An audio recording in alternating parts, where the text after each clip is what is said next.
We'll give you more details of that discussion in Parliament, the parliamentary sitting at a later stage in our subsequent bulletins.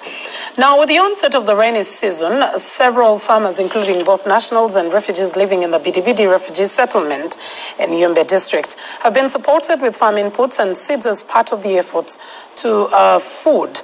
The intervention comes at a time when a section of refugees has already crossed back to South Sudan, citing reduced food rations from the United Nations World Food Programme. Let's get the details of these from Martin Okudi.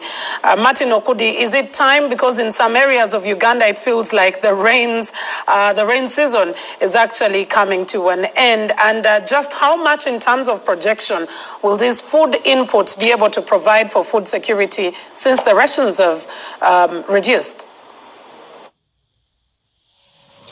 Good afternoon to you. Town. This afternoon, our main focus is in Bidibidi refugee settlement in Yumbe district here in West Nile.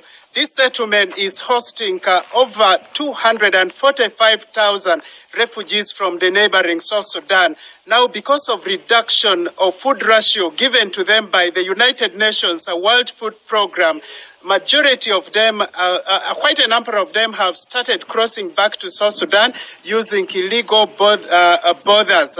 And a number of organizations have put in place measures to make sure that they enhance food security in this area. One of them happens to be Norwegian Refugee Council with support from the European Union Trust Fund. Let us hear from the livelihood officer of NRC.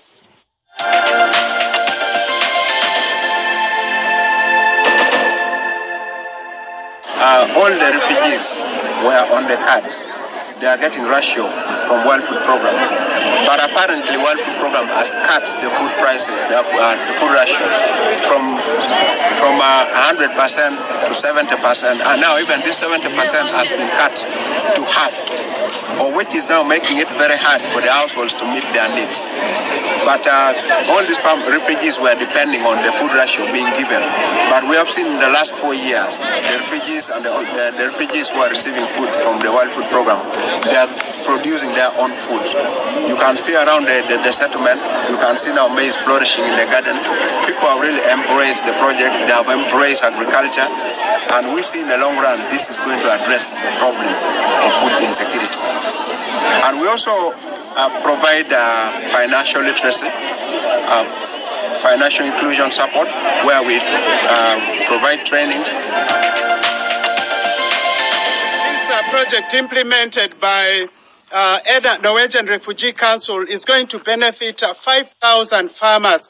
That includes both the refugee community and people from the host community. Of course, we shall keep an eye into this intervention, which is expected to enhance a livelihood and then food security in Bidibidi refugee settlement. Back to you, the Political Command Center.